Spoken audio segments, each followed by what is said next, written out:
আপনাদের মাঝে আজকে এমন একটি বিষয় শেয়ার করব যে বিষয়গুলো আপনি আগে কখনো শুনেননি।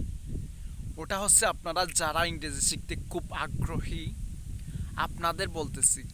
আপনি হয়তো 5 বছর 10 বছর যাবৎ একটা স্বপ্ন নিয়ে আছেন। স্বপ্নটা কিন্তু আপনি লালন করতেছেন, কিন্তু বাস্তবায়ন করতেছেন না বা পারতেছেন না।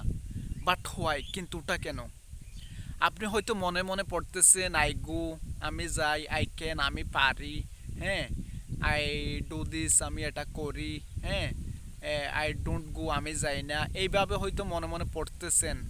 ওটা কিন্তু কিছুটা আপনাকে কাজে দিবে, কিন্তু 100 to 100 ওটা কিন্তু আপনার কাজে দিবে না।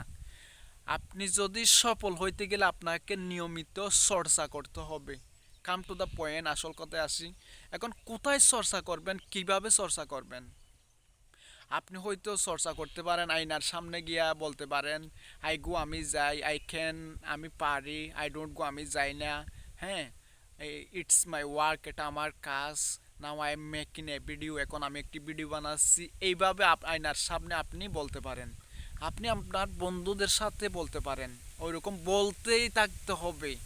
আপনাকে মুখ ফুটাইয়া কথা বলতে হবে। আপনি যদি মুখ ফুটাইয়া কথা না বলেন, আপনি কোনোদিন ইংলিশে কথা বলতে সক্ষম হবেন না, কোনোদিন না।